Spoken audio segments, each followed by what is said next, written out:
നമ്മൾ നോക്കാൻ പോകുന്ന എലിമിനേഷൻ ആണ്. സോ എലിമിനേഷൻ എന്താണ് എന്നുള്ള ബേസിക് ഐഡിയ നിങ്ങൾക്ക് ഉണ്ടാവണം. കാരണം എന്ന് വെച്ചാൽ നമുക്കിത് റിവേഴ്സിബിൾ അല്ല എന്നുള്ളതാണ്. അത് ഇറിവേഴ്സിബിൾ പ്രോസസ്സാണ്. നമ്മളെ ബോഡിയിൽ നിന്ന് ഉണ്ടാവുന്ന ഒരു സാധനം പുറത്തേക്ക് കളയേണ്ടത് അത്യാവശ്യമാണ്. നമ്മൾ ഉള്ളിലേക്ക് എടുക്കുന്ന സാധനം പുറത്തേക്ക് പോകുന്നു, അത്രയേ ഉള്ളൂ സംഭവം. ഈ ഒരു പ്രിൻസിപ്പിൾ വെച്ചിട്ട് മനസ്സിലാക്കേണ്ടത്.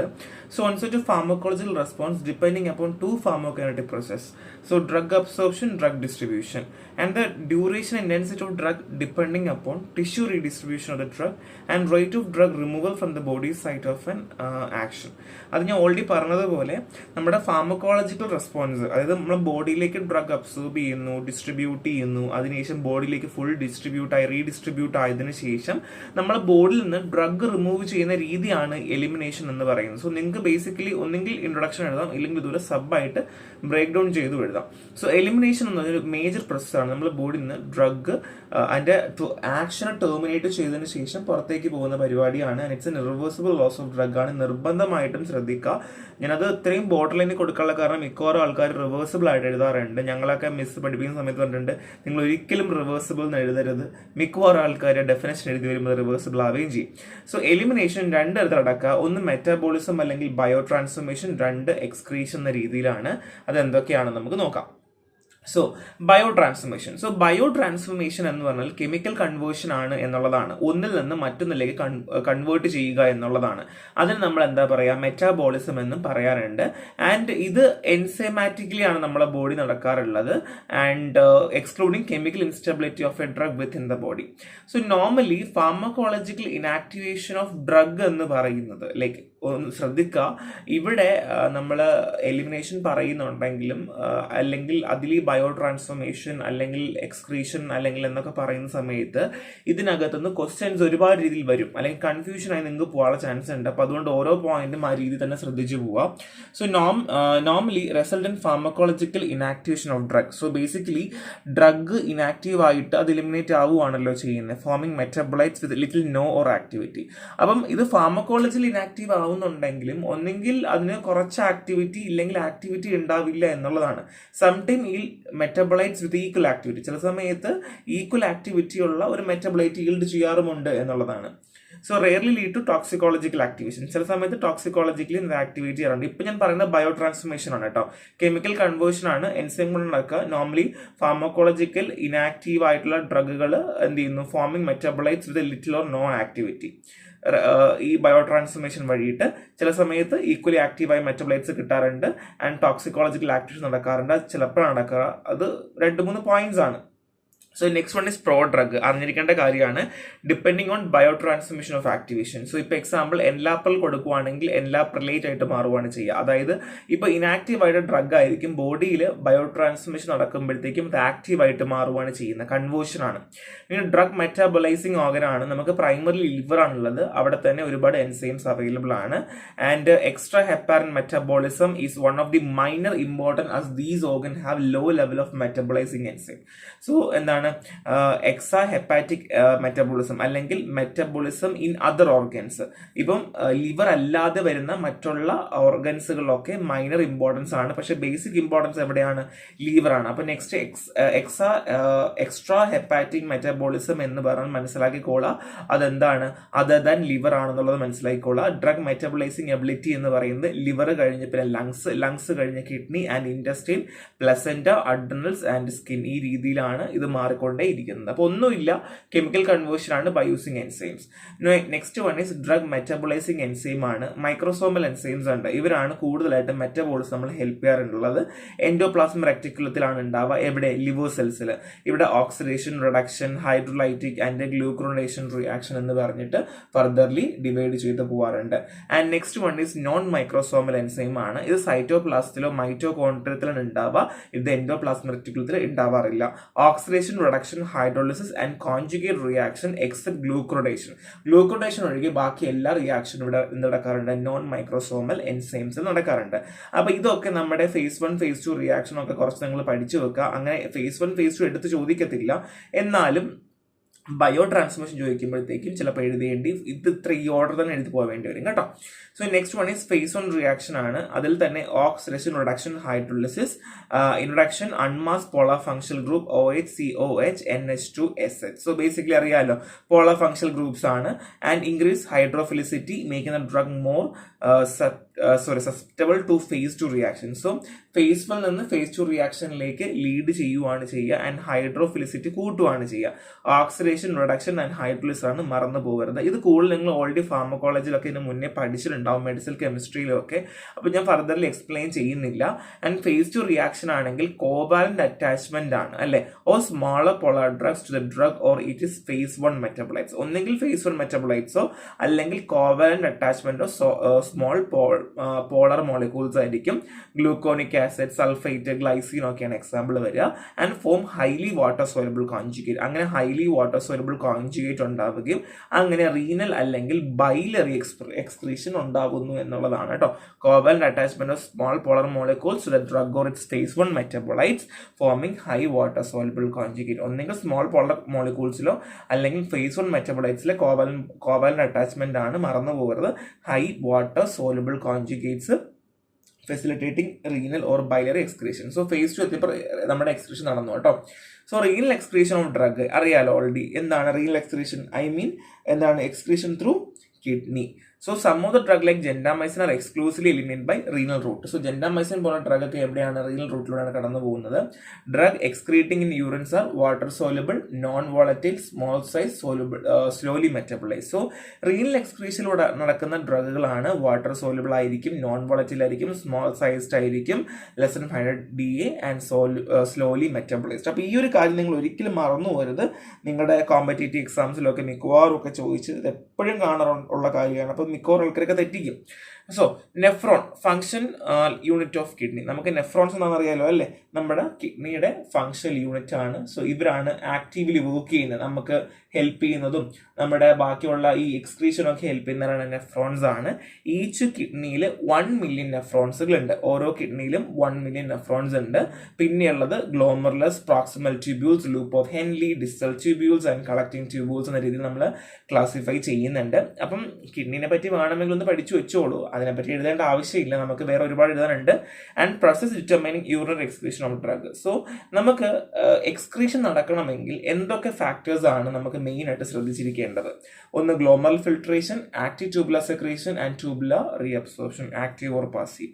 അപ്പൊ ഇതിലൂടെയൊക്കെ കടന്നു പോകുന്നുണ്ടെങ്കിലും ഈ 3 പ്രോസസ് നമ്മൾ ഓൾറെഡി പഠിക്കുന്നതാണ്, അനാട്ടമിയിലും ഫിസിയോളജിയിലും പഠിക്കുന്നതാണ്. അപ്പോൾ ഗ്ലോമറൽ ഫിൽട്രേഷനും ആക്റ്റീവ് ട്യൂബുലർ സെക്രീഷനും ട്യൂബുലർ റീഅബ്സോർപ്ഷനും ഒക്കെ ഭയങ്കര ഇമ്പോർട്ടൻ്റ് ആണ്. സോ ഗ്ലോമറൽ ഫിൽട്രേഷൻ എന്താണ്? നോൺ സെലക്റ്റീവ് ആണ്, അങ്ങനെ ഇന്ന തന്നെ ചെയ്യുള്ളൂ അങ്ങനെയൊന്നുമില്ല. ആൻഡ് അൺഡിറക്ഷണൽ പ്രോസസ് ആണ്. Both ionised and unionised drug are filtered. അയണൈസ്ഡും അൺഅയണൈസ്ഡും ഫിൽട്ടർ ചെയ്യും except protein bound drugs. Protein bound drug ഒഴികെ അയണൈസ്ഡും അൺഅയണൈസ്ഡ് ഡ്രഗ് എന്ത് ചെയ്യുന്നു? ഫിൽട്ടർ ചെയ്യാറുണ്ട്. ഡ്രൈവിംഗ് ഫോഴ്സ് എന്ന് പറയുന്നത് hydrostatic pressure of blood in capillary. നമുക്ക് ഒരു ബ്ലഡ് കാരണം ഒരു ഫോഴ്സ് ഉണ്ടാവില്ല, ഈ ഫോഴ്സ് തന്നെയാണ് അത് കാരണമാണ് ഇത് നോർമലി ഗ്ലോമറൽ ഫിൽട്രേഷൻ നടക്കുന്നു എന്നുള്ളതാണ്, മറന്നു പോകരുത്. ആൻഡ് ഗ്ലോമറൽ ഫിൽട്രേഷൻ റേറ്റ് എന്ന് പറയുന്നത് 120-130 ml/min ആണ്. എക്സാമ്പിൾ ക്രിയാറ്റിനിൻ, ഇൻസുലിൻ ഒക്കെയാണ്. സോ ആക്റ്റീവ് ട്യൂബുലർ സെക്രീഷൻ എവിടെയാണ്? പ്രോക്സിമൽ ട്യൂബ്യൂൾസിൽ മാത്രമാണ് എന്ത് നടക്കുക? ആക്റ്റീവ് ട്യൂബുലർ സെക്രീഷൻ നടക്കുക. ഇവിടെ കാരിയർ മീഡിയറ്റ് എനർജി ഡിപ്പെൻഡ് ആണ്, എനർജി വേണം. കോൺസെൻട്രേഷൻ ഗ്രേഡിയന്റ് വെച്ചാൽ എനർജിയോടെ നമുക്ക് എനർജി എടുത്തിട്ടാണ് എന്ത് ചെയ്യുന്നത്? അപ്പുറത്തേക്ക് കടന്ന് പോകുന്നത്. 2 ടൈപ്പ് ഓഫ് ട്രാൻസ്പോർട്ട് സിസ്റ്റം ഉള്ളത്. Organic acid anion system and organic base cation system ആണ്. ഒന്നെങ്കിൽ ഓർഗാനിക് പഠിക്കുക, ഇല്ലെങ്കിൽ ആനിയോൺ അല്ലെങ്കിൽ കാറ്റയോൺ പഠിക്കുക കേട്ടോ. സോ ഓർഗാനിക് ആസിഡിന് penicillin, salicylate, uric acid example ഉണ്ട്. ഓർഗാനിക് ബേസ് ആണെങ്കിൽ മോർഫിൻ, ഹെക്സ, മെത്തോണിയം ഒക്കെയാണ് എക്സാമ്പിൾ വരുന്നത്. Unaffect by pH protein binding. So pHോ പ്രോട്ടീൻ ബൈൻഡിങ്ങോ എന്ത് ചെയ്യില്ല, ഒരിക്കലും ഗ്ലോമറൽ ഫിൽട്രേഷൻ അഫക്റ്റ് ചെയ്യില്ല. അതുകൊണ്ടാണ് നോൺ സെലക്റ്റീവ് എന്ന് ആദ്യമേ ഞാൻ പറഞ്ഞത്. ആൻഡ് ഓൾസോ അൺഡിറക്ഷണൽ പ്രോസസ് ആണ്. സോ നെക്സ്റ്റ് പറയാൻ പോകുന്നത് ട്യൂബുലർ റീഅബ്സോർപ്ഷൻ ആണ്. ഇവിടെ glomerular filtration occurs after glomerular filtration. Glomerular ഫിൽട്രേഷന് ശേഷമാണ് എന്ത് നടക്കുക? Tubular reabsorption through the renal tubules നടക്കുക. And reduces drug excretion. അങ്ങനെ ഡ്രഗ് എക്സ്ക്രീഷന് കുറയ്ക്കുകയാണ് ചെയ്യുക. Increasing drug half life. ഡ്രഗിന്റെ ഹാഫ് ലൈഫ് കൂട്ടുന്നത് ഇവിടെയാണ്. കാരണം ഇവിടെ റീഅബ്സോർപ്ഷൻ എന്നൊരു പരിപാടി ഉണ്ട്, മറ്റിടത്ത് അങ്ങനെയല്ല. സോ ഇവിടെ ആക്റ്റീവ് റീഅബ്സോർപ്ഷൻ ഉണ്ട്. ഉണ്ട്. Essential nutrients like glucose, vitamin, electrolytes ഒക്കെ നമ്മളെ തിരിച്ച് ബോഡി വലിച്ചെടുക്കും. ആൻഡ് പാസീവ് റീഅബ്സോർപ്ഷൻ ഉണ്ട്, common for lipophilic drug. Lipophilic ഡ്രഗുകളാണ് റീഅബ്സോർബ് അടക്കുക. Driving concentration gradient due to reabsorption of water, sodium ions. So വെള്ളവും സോഡിയം അയൺസും തിരിച്ചെടുക്കുന്നത് കൊണ്ട് തന്നെ എന്ത് ചെയ്യുന്നു, ഈ ലിപ്പോഫിലിക് ഡ്രഗും ഒക്കെ തിരിച്ച് വലിച്ചുകൊണ്ട് അങ്ങ് പോവുകയാണ് ചെയ്യുക. അപ്പോൾ ഗ്ലോമൽ ഫിൽട്രേഷൻ ഞാൻ പറഞ്ഞു, അവിടെ എന്താണ് ആനോഡിക് സിസ്റ്റം കാറ്റോഡിക് സിസ്റ്റം ഉണ്ടെന്ന് പറഞ്ഞു, അവിടെ അൺഡിറക്ഷനിലാണ്. ഇവിടെ അങ്ങനെയല്ല. ട്യൂബുലർ റീഅബ്സോർപ്ഷൻ ഉണ്ട്, ആക്റ്റീവും പാസീവും ഉണ്ടെന്നുള്ളതാണ്. ആക്റ്റീവ് ആണെങ്കിൽ എനർജി റിക്വയർഡ് ആണ്, എസെൻഷ്യൽ ന്യൂട്രിയൻസ് ആയിരിക്കും. പാസീവ് ആണെങ്കിൽ ലിപ്പോഫിലിക് ഡ്രഗ്സ് ആയിരിക്കും, driven by the concentration gradient ആണ്. So factors affecting passive tubular reabsorption ആണെങ്കിൽ ഒന്ന് യൂറിൻ pH ആണ്, 4.5 to 7.5. അപ്പം ഇവിടെ ട്യൂബുലർ റീഅബ്സോർപ്ഷൻ എന്ന് പറയുന്നത് എന്താണ്, നമുക്ക് pH ഡിപ്പെൻഡിങ് ആണ് എന്നുള്ളതാണ്. ഡയറ്റ്, ഡ്രഗ്, പാത്തോഫിസിയോളജി കണ്ടീഷൻ ഒക്കെ അഫക്ട് ചെയ്യാറുണ്ട്. And acid urine include by ascorbic acid and alkaline urine induced by acetazolamide and acid. So basically നമ്മൾ കഴിക്കുന്ന ഡ്രഗിന്റെ ആൽക്കലിസിറ്റി അല്ലെങ്കിൽ അസിഡിസിറ്റി ഒക്കെ ബാധിക്കാറുണ്ട്. അതുകൊണ്ടാണ് pH മാറിക്കൊണ്ടിരിക്കാം 4.5 to 7.5 എന്ന് പറഞ്ഞത്. സോ pK ഓഫ് ഡ്രഗ് എന്താണ്, ഈ പാസീവ് ട്യൂബുലർ റീഅബ്സോർപ്ഷൻ ഫാക്ടർ ആണ്. യൂറിൻ ഫ്ലോ റേറ്റ്, അതായത് ഹയർ ഫ്ലോ റെഡ്യൂസ് റീഅബ്സോർപ്ഷൻ. പെട്ടെന്ന് ഫ്ലോ നടക്കുകയാണ് അല്ലെങ്കിൽ ഹയർ ആയിട്ട് ഫ്ലോ നടക്കുവാണെങ്കിൽ എന്തെങ്കിലും റീഅബ്സോർപ്ഷൻ കുറയ്ക്കാറുണ്ട് എന്നുള്ളതാണ്. Next one is Henderson Hasselbalch equation ആണ്. സോ ഇത് ഓൾറെഡി നമ്മൾ ഒരുപാട് ഭാഗത്ത് പറയാറുണ്ട്. ഫോർ വീക്ക് ആസിഡ് ആണെങ്കിൽ pH is equal to PK plus log ionised by unionised ആണ്. ഫോർ വീക്ക് ബേസ് ആണെങ്കിൽ pH is equal to PK plus log unionised by ionised ആണ്. So determines drug ionisation and excretion rate. So അയണൈസേഷനും ഡ്രഗിന്റെ excretion റേറ്റിനും വേണ്ടിയിട്ട് ഈ Henderson Hasselbalch equation help ചെയ്യാറുണ്ട് എന്നുള്ളതാണ്. സോ കൺക്ലൂഷനിൽ പറയുവാണെങ്കിൽ എലിമിനേഷൻ മെറ്റബോളിസവും എക്സ്ക്രീഷനുമാണ്. Determine drug duration and intensity ആണ്. And kidney play a crucial role in drug removal, influence by filtration, secretion and reabsorption എന്നുള്ളതാണ്. മറന്നു പോകരുത്. അപ്പൊ എന്തൊക്കെ ഞാൻ എനിക്ക് പറഞ്ഞ ഒന്നുമില്ല കേട്ടോ, നിങ്ങൾ ഓൾറെഡി പണ്ട് മുതൽ അറിയുന്ന കാര്യങ്ങളും പഠിച്ച കാര്യങ്ങളുമാണ്. എലിമിനേഷൻ എന്ന് ഞാൻ ഓൾറെഡി പറഞ്ഞു, ബയോ ട്രാൻസ്ലേഷൻ കെമിക്കൽ കൺവേർഷൻ ആണെന്ന് ഞാൻ പറഞ്ഞു. സോ ഇവിടെ ഒന്നെങ്കിൽ എന്താണ് ഫാർമക്കോളജിയിൽ ഇനാക്ടിവേഷൻ നടക്കാം, മെറ്റബോളൈറ്റ്സ് ഈക്വൽ ആക്ടിവിറ്റിയിൽ കിട്ടാം, ഇല്ലെങ്കിൽ ഇനാക്റ്റീവ്, അതായത് പ്രോ ഡ്രഗ് തന്നെയാണല്ലോ അത് ആക്കാം എന്നുള്ളതാണ്. സോ ചില ഡ്രഗുകൾ അങ്ങനെ പ്രോ ഡ്രഗ് ആയിട്ട് കൊടുക്കാറുണ്ട് കേട്ടോ, കാരണം നമ്മളെ ബോഡി എത്തിയിട്ട് ഇനാക്റ്റീവ് ആയി പോകുന്നത് കൊണ്ട് അതിനെ നമ്മൾ ആദ്യമേ എന്ത് ചെയ്തു, ഇനാക്റ്റീവ് ഫോമിൽ കൊടുത്തിട്ട് നമ്മളെ ബോഡി ആക്റ്റീവ് ആക്കി എടുക്കുന്ന ഒരു പരിപാടിയൊക്കെ ഉണ്ട്. നമുക്ക് ഓൾറെഡി നിങ്ങൾ പഠിച്ച കാര്യമാണ്. And next one is drug metabolism. Microsomal എൻസൈമിന്റെ ഉപയോഗം ഞാൻ പറഞ്ഞു. അവിടെ phase 1, phase 2 ആൻഡ് റീനൽ എക്സ്ക്രീഷനിലാണ് എന്ത് പറഞ്ഞത്, എന്തൊക്കെയാണ് drug excrete in urinary, water soluble, non volatile, small size, slowly metabolised. മറന്നു പോകുന്നത്. സോ നെക്സ്റ്റ് നമ്മൾ പറയാൻ പോകുന്ന drug PK and renal excretion ആണ്. നമുക്ക് pH ഡിപ്പെൻഡന്റ് ഡ്രഗ് എക്സ്ക്രീഷൻ, അതായത് ചില സമയങ്ങളിൽ pHകൾ ഡ്രഗ് എക്സ്ക്രീഷനെ ഡിപ്പെൻഡ് ചെയ്യാറുണ്ട്. അപ്പോൾ ഞാൻ ഓൾറെഡി പറഞ്ഞ കാര്യമാണ്. അപ്പോൾ അതുകൊണ്ട് തന്നെ is greatly influenced by the PK of the drug and lipid solubility. ഒരു ഡ്രഗിന്റെ ലിപ്പിഡ് സോലബിലിറ്റിയും PK ഒക്കെ ഇൻഫ്ലുവൻസ് ചെയ്യാറുണ്ട്. PK governs the degree of ionization of a drug and a particular pH. So PK എന്ന് പറയുന്നത് ഒരു അയോണൈസേഷനും അത് മാത്രമല്ല ഒരു ഡ്രഗിന്റെ പെർട്ടിക്കുലർ pHനും ഒക്കെ ഗവേൺ ചെയ്യാറുണ്ട്, അല്ലെങ്കിൽ അതിന് ഫെസിലിറ്റേറ്റ് ചെയ്യാറുണ്ട്. The extent of passive reabsorption in the renal tubules depending on the ionization and polarity of the drug. ഒരു ഡ്രഗിന്റെ അയോണൈസേഷൻ, പൊളാരിറ്റി എന്നൊക്കെ പറയുന്നത് റീഅബ്സോർപ്ഷനുമായി ബന്ധപ്പെടുത്തിയിട്ടാണ് നമ്മൾ പറയാറുള്ളത്. So a polar and ionised drug is poorly reabsorb and therefore excrete rapidly. പൊളാറോ unionised, ഈ രണ്ട് വാക്കും ഓർത്ത് വെക്കുക. പൊളാറോ അയോണൈസ്ഡ് ഡ്രഗ് ആണ് എന്നുണ്ടെങ്കിൽ പുവർലി റീഅബ്സോർപ്ഷൻ ആണ്. ഇനി അങ്ങനെയാണെങ്കിലോ an ionised but lipophilic drug may still be reabsorbed. Lipophilic ആണ് എന്നാൽ അയോണൈസ്ഡുമാണ്. പൊളാർ ആണെങ്കിൽ എടുക്കില്ല, പക്ഷെ അയോണൈസ്ഡ് ആണെങ്കിൽ എപ്പോഴും റീഅബ്സോർബ് ചെയ്യാം. But while an unionised drug but polar drug is likely be excreted. So അൺഅയോണൈസ്ഡും ആണ് പൊളാറും ആണെങ്കിൽ എന്ത് ചെയ്യുന്നു, എക്സ്ക്രീറ്റ് ചെയ്യുന്നു. അപ്പൊ നമ്മൾ ആദ്യം അറിയേണ്ടത് ഏതാണ് എക്സ്ക്രീറ്റ് ചെയ്യുക. അൺഅയോണൈസ്ഡ് ആണ്, അയോണൈസ് ചെയ്തിട്ടില്ല, എന്നാൽ പൊളാർ ഡ്രഗും ആണ്. അപ്പൊ എന്ത് ചെയ്യുന്നു, പുറത്തേക്ക് പോകുന്നു. ഇനി നെക്സ്റ്റ് നമ്മൾ അറിയേണ്ടത് പൊളാർ ആണ് എന്നാൽ അയോണൈസ്ഡ് ആണ്. അങ്ങനെയാണെങ്കിലോ അത് റീഅബ്സോർബ് ചെയ്യും. ഇനി അയോണൈസ്ഡും ആണ് എന്നാൽ ലിപ്പോഫിലിക്കും ആണ്, അങ്ങനെയാണെങ്കിൽ റീഅബ്സോർബ് ചെയ്യും. അപ്പൊ ഈ ഒരു 3 കാര്യങ്ങൾ നിങ്ങൾ ഓർത്തിരിക്കണം. It's very very important. ഇനി urine flow rate of drug excretion ആണ്. സോ അപ്പാർട്ട് ഫ്രം പിഎച്ചും ഡ്രഗിന്റെ പികെയും യൂറിൻ ഫ്ലോ റേറ്റും എല്ലാം റീഅബ്സോർപ്ഷനെ ബാധിക്കാറുണ്ട്. അപ്പൊ ഞാൻ നേരത്തെ പറഞ്ഞില്ലേ, യൂറിന്റെ ഫ്ലോ റേറ്റ് കൂടുവാണെങ്കിൽ അത് എക്സ്ക്രീഷനെ ബാധിക്കും ഞാൻ പറഞ്ഞു. So polar drug which are excrete independently of urine pH and are not reabsorbed, നമുക്കത് ഓൾറെഡി അറിയാം, are generally unaffect by urine flow rate. So ഈ ഒരു പോളാർ ഡ്രഗ്സുമായിട്ട് നമ്മൾ പറയുവാണെങ്കിൽ യൂറിൻ ഫ്ലോ ആയിട്ട് ഒരു ബന്ധവും ഇല്ല, അത് റീഅബ്സോർബ് ചെയ്യില്ല, പുറത്തേക്ക് തന്നെ തള്ളിപ്പോവും, നമുക്കത് അറിയാം അല്ലേ. So if urine flow rate increase in such case it only result in more dilute urine but does not affect the drug excretion rate. അപ്പം യൂറിൻ ഫ്ലോ റേറ്റ് എന്ന് പറയുന്നത് എപ്പോഴാണ് ഇൻക്രീസ് ചെയ്യുന്നത്? Like urine flow rate increase ഉള്ള കാരണം എപ്പോഴാണ്? നമ്മളിപ്പം കൂടുതലായിട്ട് ഡ്രഗ് കഴിക്കുന്നു, ഇപ്പം നമ്മൾ യൂറിൻ ഫ്ലോ റേറ്റ് കൂടാൻ വേണ്ടിയിട്ടുള്ള ഡ്രഗ് കഴിക്കുന്നു, അല്ലെങ്കിൽ ഏതെങ്കിലും കണ്ടീഷൻ ആവട്ടെ, അങ്ങനെയൊക്കെ ആവാം അല്ലേ. അപ്പം ആ സമയത്ത് മോർ ഡൈല്യൂട്ട് യൂറിൻ ആയിരിക്കും but not affect the drug excretion rate. So dilute urine ആയിരിക്കും, എന്നാൽ ഡ്രഗിന്റെ എക്സ്ക്രീഷൻ റേറ്റിനെ ഒരു രീതിയിലും ബാധിക്കില്ല, അത് പുറത്ത് തന്നെ പോകും എന്നുള്ളതാണ്. However for drug whose reabsorb in pH sensitive urine flow rate affect excretion. So എന്നാൽ തന്നെയും പി എച്ച് സെൻസിറ്റിവിറ്റി അല്ലെങ്കിൽ യൂറിൻ ഫ്ലോ റേറ്റ് എക്സ്ക്രീഷനും എല്ലാം എന്ത് ചെയ്യാറുണ്ട്? ഈ ഡ്രഗിന്റെ എലിമിനേഷനെ ബാധിക്കാറുണ്ട്. P H sensitive in the sense weak acid weak base ആണ്. For such drug reabsorption is inversely proportion to urine flow.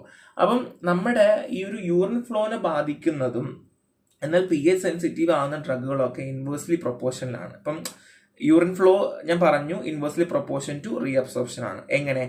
അതായത് എന്താണ് പി എച്ച് സെൻസിറ്റീവ് ആയത്, whose reabsorption is P H sensitive.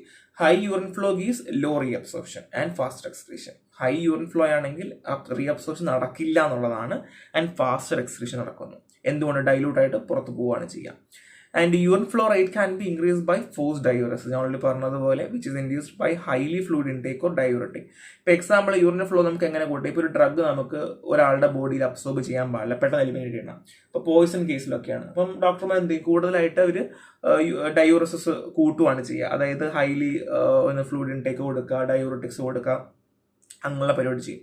Both urine pH modification forced diuresis can be used in treatment of drug overdose and toxicity. So over toxicity അല്ലെങ്കിൽ ടോക്സിറ്റിയിലേക്ക് നമുക്ക് കൂടുതലായിട്ട് ഉപയോഗിക്കാനായിട്ട് പറ്റുമെന്നുള്ളതാണ്. ഇനി നമ്മൾ അടുത്ത് പറയാനായിട്ട് പോകുന്നത് എന്താണെന്ന് വെച്ച് കഴിഞ്ഞാൽ ബാക്കി factors affecting on real excretion ആണ്. ഇപ്പോൾ തന്നെ നിങ്ങൾക്ക് ഏകദേശം ഐഡിയ കിട്ടി കാണും എന്തൊക്കെയാണ് എന്നുള്ളതാണ്. കാര്യം എന്തുകൊണ്ടാണ്? ഗ്ലോമറൽ ഫിൽട്രേഷൻ, ട്യൂബുലർ സെക്രീഷൻ, ട്യൂബുലർ റീഅബ്സോർപ്ഷനിലൊക്കെ ഒരുപാട് ഹിൻഡ്രൻസ് ഉണ്ടാവാറുണ്ട്. ഗ്ലോമറൽ ഫിൽട്രേഷനിൽ മാത്രമാണ് ആൻഡിറക്ഷനിലും അല്ലെങ്കിൽ നമുക്ക് ഒരു ഒഴിവാക്കാൻ പെടുന്ന ഭാഗം. എന്നാൽ ബാക്കിയുള്ള എല്ലാ ഭാഗത്തിലും ഒരു ഡ്രഗിന്റെ molecular size, PK, lipid solubility ഒക്കെ ബാധിക്കാറുണ്ട്. ഇൻ കേസ് ഫാക്ടേഴ്സ് അഫക്റ്റിംഗ് ആണ് ഡിഗ്രിക്കാർക്ക് ചോദിച്ചാൽ നിങ്ങൾക്ക് നിർബന്ധമായിട്ട് എന്ത് ചെയ്യാം? ഓൾറെഡി നമ്മൾ ഈ PK എഴുതി പഠിച്ചത് അത് എഴുതാം, ലിപ്പിഡ് സോലബിലിറ്റി പഠിച്ച് എഴുതാം, എല്ലാം ഓൾറെഡി പിമ്പിൾ കിടപ്പുണ്ട്, അതിനെ എക്സ്പ്ലെയിൻ ചെയ്ത് എഴുതിയാൽ മതി. Molecular weight of drug critically urine എലിമിനേഷനെ ബാധിക്കാറുണ്ട്. സ്മാറർ മോളിക്യൂൾസ് ആണെങ്കിൽ റെഡിലി ഫിൽട്ടർ ചെയ്യും. ഇപ്പം ലെസ് ദാൻ 300 DA ആണ് എന്നുണ്ടെങ്കിൽ പെട്ടെന്ന് എന്ത് ചെയ്യുന്നു? പുറത്തേക്ക് പോകുന്നു. വാട്ടർ സോലബിൾ ആണെങ്കിൽ പെട്ടെന്ന് പുറത്തേക്ക് പോകുന്നു. ലിപ്പോഫിലിസിറ്റി ആണെങ്കിൽ ഇൻവേഴ്സ്ലി ആണ് അഫക്ട് ചെയ്യുക. ലിപ്പോഫിലിക് ഡ്രഗ് ആണെങ്കിൽ ആർ എക്സ്റ്റെൻസീവ്ലി റീഅബ്സോർബ്ഡ്. ഹൈഡ്രോഫിലിക് ആണെങ്കിൽ റെഡിലി എക്സ്ക്രീറ്റഡ്. ഇത് നമുക്കറിയാം. ആൻഡ് സ്റ്റീരിയോ കെമിസ്ട്രി പറയുവാണെങ്കിൽ stereo selective protein binding can lead to different excretion rate for a drug enantiomer. So stereoselective protein binding എന്ന് പറയുന്നത് can be lead to different excretion rate. So ഈ stereoselective എന്ന് പറയുമ്പം നമ്മൾ organic കെമിസ്ട്രിയിലൊക്കെ പഠിച്ചതാണ്. പല രീതിയിൽ എന്ത് ചെയ്യുന്നു? ഈ ഡ്രഗുകൾക്ക് ഡിഫോർമേഷൻസുകൾ ഉണ്ടാവും. അപ്പം ഒരേ ഡ്രഗ് തന്നെയാണ് ഇപ്പോൾ ട്രാൻസ്ഫർ സിസ്റ്റം എന്നൊക്കെ പറയില്ല, അതേപോലെയാണ് ഉണ്ടാവുക. ഇപ്പൊ എക്സാമ്പിൾ മോളിക്യൂൾസ് ഒക്കെ പറയുവാണെങ്കിൽ സെയിം സൈഡ് മോളിക്യൂൾസ്, പിന്നെ ഓപ്പോസിറ്റ് സൈഡ് മോളിക്യൂൾസ്, അങ്ങനെ സിസ്റ്റർ ട്രാൻസ്ഫർ ഒക്കെ. അപ്പൊ സ്റ്റീരിയോസെലക്റ്റീവ് പ്രോട്ടീൻ ബൈൻഡിങ്സ് എന്ത് ചെയ്യാൻ പറ്റും?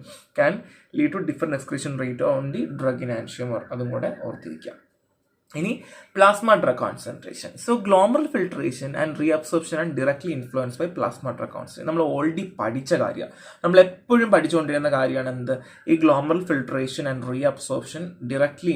അത് ഇപ്പം ഈ ഗ്ലോമറൽ ഫിൽട്രേഷൻ റീഅബ്സോർപ്ഷൻ എന്നുള്ളത് എലിമിനേഷൻ ആയിട്ട് നിങ്ങൾ കണക്കാക്കിയാൽ മതി കേട്ടോ. So eliminations directly influenced by the plasma drug concentration. ഇത് നിങ്ങൾ മറന്നേ പോകരുത്. For drugs that are excreted by filtration only, the rate of excretion increase linearly with an increase in the plasma drug concentration. Filtration വഴി മാത്രമേ drug പോവുള്ളൂ എന്നുണ്ടെങ്കിൽ എന്തായിരിക്കും? Rate of excretion increases linearly which can increase in drug plasma concentration. ഇപ്പം excretion വഴി മാത്രമേ പോവുള്ളൂ. അപ്പം പ്ലാസ്മയിലുള്ള എമൗണ്ട് ഓഫ് ഡ്രഗ് അനുസരിച്ച് എലിമിനേഷൻ പോയിക്കൊണ്ടേയിരിക്കുന്നു. So for drug undergo active secretion or active reabsorption. Active secretion or active reabsorption ആണെങ്കിൽ the process increase with plasma concentration up to a point where the carrier protein gets saturated. കണ്ടോ, അതായത് ഈ പ്ലാസ്മയുടെ concentration കൂടുക എന്ന് പറയുന്നത് carrier protein എത്രത്തോളം saturate ആവുന്നു എന്നുള്ളതാണ്. ഇപ്പോൾ എക്സാമ്പിൾ, ഇത് നമ്മുടെ പ്ലാസ്മയാണെന്ന് വെച്ചോളൂ. ഇത് നമ്മുടെ കാരിയർ പ്രോട്ടീൻ, ഈ പ്രോട്ടീനാണ് ഡ്രഗ് മോളിക്യൂളിനെ കൊണ്ടുപോകുന്നത്. അപ്പോൾ ഈ പ്രോട്ടീൻ്റെ ഡ്രഗ് മോളിക്യൂൾ കൊണ്ടുപോകുന്ന ഈ കാരിയർ എത്രത്തോളം സാച്ചുറേറ്റ് ആയി അല്ലെങ്കിൽ എത്രത്തോളം നിറഞ്ഞു നിൽക്കുന്നോ അതുവരെ എന്ത് ചെയ്യുന്നു, നമ്മുടെ പ്ലാസ്മയുടെ കോൺസെൻട്രേഷൻ കൂടിക്കൊണ്ടേയിരിക്കുന്നു.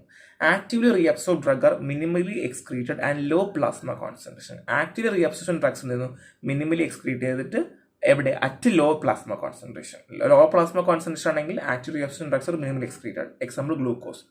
ഇനി actively secreted drugs are excreted at a rate that increase with concentration under saturation occurs. So active secreted drugs എന്ത് ചെയ്യുന്നു, പുറത്തേക്ക് എക്സ്ക്രീറ്റ് ചെയ്ത് പോയിക്കൊണ്ടേയിരിക്കുന്നു at a rate that increase with concentration കൂടുന്നതനുസരിച്ച് കൂടിക്കൊണ്ടേയിരിക്കുന്നു അണ്ടിൽ സാച്ചുറേഷൻ ഉണ്ടാകുന്നവരെ. ഓൾറെഡി പറഞ്ഞവരെ ഇത്രയേ ഉള്ളൂന്നേ. അതായത് increase with plasma concentration up to a point where the carrier get saturate. So നമ്മുടെ കാരിയർ എത്രത്തോളം സാച്ചുറേറ്റ് ആകുന്നതനുസരിച്ചിട്ട് അങ്ങനെ ഉണ്ടാവും. Actively reabsorption drugs are minimally excreted at low plasma concentration. Actively secreted drugs are excreted at a rate that excrete with the constant until the saturation occurs. Okay, so next one is distribution and binding characteristics of a drug. So distribution and binding എങ്ങനെയാണ്? So renal clearance is inversely related to volume of distribution. So renal clearance വെച്ചാൽ inversely proportion ആണ് അല്ലെങ്കിൽ inversely related ആണ്. And high VD, ഇപ്പം highly volume of distribution ഉണ്ടെങ്കിൽ law renal excretion. കാര്യം ബോഡിയിൽ ഇങ്ങനെ ഡിസ്ട്രിബ്യൂട്ട് ചെയ്ത് നിൽക്കുവാണെങ്കിൽ പുറത്തേക്ക് പോകാനുള്ള സമയം കുറവല്ലേ, അപ്പം ലോ റീനൽ എക്സ്ക്രീഷൻ ആണ്. Drug confined to the plasma compartment are excreted at high rate. So drug confined to the plasma compartment are excreted at high rate. അപ്പോൾ എങ്ങനെയാണ്, അതായത് ഓൾറെഡി നമുക്കറിയാം, അതായത് ഇപ്പോൾ പ്ലാസ്മയിൽ ഡ്രഗ് ഉണ്ടെങ്കിൽ തന്നെയും എക്സ്ക്രീഷൻ റേറ്റും അത് ഈക്വൽ ആയിരിക്കും. ഏകദേശം പ്ലാസ്മയിൽ ഉണ്ടാകുന്നതനുസരിച്ച് പുറത്തേക്ക് എക്സ്ക്രീറ്റ് ചെയ്തുകൊണ്ടിരിക്കുന്നു, അതനുസരിച്ച് സാച്ചുറേഷൻ നടന്നുകൊണ്ടിരിക്കുന്നു, നമുക്കറിയുന്ന കാര്യമാണ്. Protein bound drug behave as large molecules and cannot be filtered through the glomerula. So protein bound, അപ്പോൾ പ്രോട്ടീനുമായി ഡ്രഗ് ബൗണ്ട് ചെയ്ത് നിൽക്കുവാണെങ്കിൽ ബോഡിയെ സംബന്ധിച്ച് അല്ലെങ്കിൽ ഗ്ലോമറിനെ സംബന്ധിച്ച് വലിയൊരു മോളിക്കൂളാണ്. അപ്പോൾ എന്ത് ചെയ്യില്ല, പെട്ടെന്ന് ഫിൽട്ടർ ആവില്ല, ഇവിടെ തന്നെ കിടക്കുന്നു. അപ്പോൾ അൺബൗണ്ട് ആയിട്ട് അല്ലെങ്കിൽ ഫ്രീ ആയിട്ടിരിക്കുന്ന ഡ്രഗ്, പ്രോട്ടീനുമായിട്ട് അൺബൗണ്ട്, അതാണ് ഉദ്ദേശിക്കുന്നത്. പ്രോട്ടീനുമായിട്ടൊന്നും ബൗണ്ട് ചെയ്യാതെ വെറുതെ ഇരിക്കുന്ന ഇതാണെങ്കിൽ പെട്ടെന്ന് എന്ത് ചെയ്യുന്നു, ഗ്ലോമറിലെ ഫിൽട്രേഷൻ നടക്കുന്നു എന്നുള്ളതാണ്. യൂറിൻ pH നമുക്ക് ഓൾറെഡി അറിയാം, ഇത് നിങ്ങൾ വായിച്ചു നോക്കുക, നമ്മൾ പറഞ്ഞാണ്. Blood flow to the kidney അത് പറഞ്ഞതാണ്. ആൻഡ് ബയോളജിക്കൽ ഫാക്ടേഴ്സ്, ഇപ്പം സെക്സ്, സ്പീഷീസ്, ഏജും ഒക്കെ ബന്ധപ്പെടുത്തിയിരിക്കാം. കുറച്ച് എക്സാമ്പിൾ കൊടുത്തിട്ടുണ്ട്. നിയോനേറ്റ്സിനാണെങ്കിൽ ഇപ്പം 30 മുതൽ 40% ലോ റീനൽ ഫംഗ്ഷൻസ് ആണ് അഡൽട്ടിനെ വെച്ച് കമ്പയർ ചെയ്യുമ്പോൾ. പക്ഷേ with normalise between 2.5 to 5 months of age. ഇപ്പോൾ ഒരു 2.5 അല്ലെങ്കിൽ 5 വയസ്സൊക്കെ ആകുമ്പോഴത്തേക്കും അത് നോർമലൈസ് ആവും. ആ ഒരു റീനൽ ഫംഗ്ഷൻ ഒക്കെ ഏകദേശം ഈക്വൽ ആവും. എൽഡർലി ഇൻഡിവിജ്വൽസ് ആണെങ്കിൽ ഗ്ലോമറൽ ഫിൽട്രേഷൻ റേറ്റ് കുറഞ്ഞു വരും. എന്തുകൊണ്ടാണ്, അവർക്ക് പ്രായമാവും തോറും അവർക്ക് അതിൻ്റെ ഒരു ബുദ്ധിമുട്ടുണ്ടാവും. And slowly drug elimination prolonged half life. അപ്പോൾ ഇതൊക്കെ അറിയുന്ന കാര്യമാണ്, ഇതൊക്കെ നമ്മൾ ഓൾറെഡി എക്സ്പ്ലെയിൻ ചെയ്താണ്, വീണ്ടും ഞാൻ ടൈം കളയുന്നില്ല. ഡ്രഗ് ഇൻട്രാക്ഷൻ, ചില സമയത്ത് ഡ്രഗ് ഇൻട്രാക്ഷൻസ് പ്ലാസ്മ പ്രോട്ടീൻ ബൈൻഡിങ്ങിനെ ഓൾട്ടർ ചെയ്യാം. ആ സമയം renal blood flow, active secretion, urine pH, ഇത് എല്ലാത്തിനെയും ഡ്രഗ് ഇൻട്രാക്ഷൻ ബാധിക്കാം. ഇപ്പോൾ ഫ്രൂസിമായിട്ട് ജെൻഡമൈസിൻ കൊടുക്കുകയാണെങ്കിൽ എന്താണ്, നെഫ്രോടോക്സിറ്റി ഉണ്ടാവും എന്ന് പറയുന്ന പോലെ. Alkalisation of urine gives increases excretion of acid drug, അതുപോലെയൊക്കെ. ആൻഡ് ഡിസീസ് സ്റ്റേറ്റ് ആണെങ്കിൽ ചില സമയത്ത് ഹൈപ്പർ ടെൻഷൻ, ഡയബറ്റീസ് മെൽറ്റസ്, ഇങ്ങനെയുള്ള അസുഖങ്ങളൊക്കെ ഉണ്ടാവുന്ന സമയങ്ങളിൽ എലിമിനേഷൻ എന്ന് പറയുന്നത് കിഡ്നിയെ ബാധിക്കുവാണെങ്കിൽ പോലും കുറയും. അപ്പം നിങ്ങൾ എന്ത് ചെയ്യുക, ഇപ്പം ഡിഗ്രിക്കാർ ആണെങ്കിൽ ഉറപ്പായിട്ട് ഈ അസുഖങ്ങൾ പഠിച്ചു വെക്കുക, ഒരു 6 പഠിച്ചു വെക്കുക. ബിക്കോസ് നിങ്ങൾക്ക് ഒരുപാട് എഴുതേണ്ടി വരും. റീനലാണ് ചോദിക്കുന്നതെങ്കിൽ എന്താ എഴുതേണ്ടി വരും. ഇറ്റ്സ് വെരി വെരി ഇമ്പോർട്ടൻറ്റ് കേട്ടോ. സോ റീനൽ ക്ലിയറൻസ് നമ്മളിത് ഓൾറെഡി പഠിച്ച കാര്യമാണ്. എന്താണ്, volume of plasma from which a drug is completely remove by the kidney per unit. എത്ര യൂണിറ്റ് ടൈമിൽ എത്രത്തോളം ഡ്രഗ് റിമൂവ് ആവുന്നു എന്നുള്ളതാണ്. മില്ലി ലിറ്റർ മിനിറ്റ്സിലാണ് കാണിക്കുക. സോ ഫോർമുല ക്ലിയറൻസ് CLR ആണെങ്കിൽ rate of urine excrete by plasma drug concentration. നമുക്ക് already അറിയാം, ഇത് നമ്മൾ ഓൾറെഡി ഫോർമുലയൊക്കെ പഠിച്ചിട്ടുണ്ട്. പിന്നെ നമുക്ക് ഈ കാര്യം അറിയുന്നതുകൊണ്ട് നമുക്ക് ഡയറക്റ്റ് എഴുതാൻ പറ്റും. ആൻഡ് ഫിസിയോളജിക്കൽ റെപ്രസെൻറ്റേഷൻ ആണെങ്കിൽ എന്താണ് ഗ്ലോമൽ ഫിൽട്രേഷനും active secretion minus reabsorption by the plasma drug concentration ആണ്. മറന്നു പോകരുത് കേട്ടോ. സോ റിയൽ ക്ലിയറൻസ് റേഷ്യോ ഉണ്ട് CLR of drug divide by CLR of creatinine വെച്ചിട്ടാണ് നമ്മൾ പറയുക. So compares the clearance of drug to that of creatine. നമ്മളെ ബോഡിയിൽ എങ്ങനെയാണോ ക്രിയാറ്റിനിൻ പുറത്തേക്ക് പോകുന്നത് അത് വെച്ചിട്ടാണ് നമ്മൾ ഡ്രഗിൻ്റെയും വെച്ച് നമ്മൾ കമ്പയർ ചെയ്യുക കേട്ടോ. അപ്പം ക്രിയാറ്റിൻ പോകുന്ന അനുസരിച്ച് ഡ്രഗും പോകും എന്നാണ് പറയപ്പെടുന്നത്. And total body clearance is equal to sum of all organ clearance like renal, hepatic, pulmonary, biliary. ഒന്നും കൂടെ പറയാം, compare the clearance of a drug that to creatinine. ഇപ്പോൾ എക്സാമ്പിൾ എനിക്ക് എക്സ് എന്നൊരു ഡ്രഗിനെ പറ്റിയിട്ട് അത് എങ്ങനെ ക്ലിയർ ചെയ്യുമെന്ന് അറിയണമെങ്കിൽ ക്രിയാറ്റിൻ എങ്ങനെ ക്ലിയർ ആകുന്നു എന്നുള്ളത് ഒരാളുടെ ബോഡി നോക്കുവാണെങ്കിൽ ഇന്ന ഡ്രഗ് ഇത്ര നേരം കൊണ്ട് അയാളുടെ ബോഡിയിൽ ക്ലിയർ ആകുമെന്ന് നമ്മൾ പറയുന്ന രീതിയാണ് ഇത്.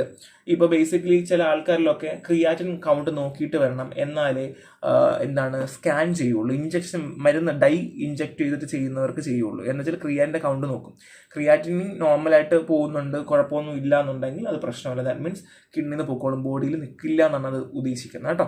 അപ്പോൾ ഇതൊക്കെ ഭയങ്കര ഇമ്പോർട്ടൻ്റ് ആണ്, നോക്കി വെക്കുക. കോമ്പറ്റീറ്റീവ് എക്സാംസിലൊക്കെ ഒരുപാട് ഇങ്ങനെ ചോദിച്ച് കാണലുണ്ട്, നന്നായിട്ട് വായിക്കുക. സോ നെക്സ്റ്റ് ക്ലാസ്സിൽ കാണാം. Thank you.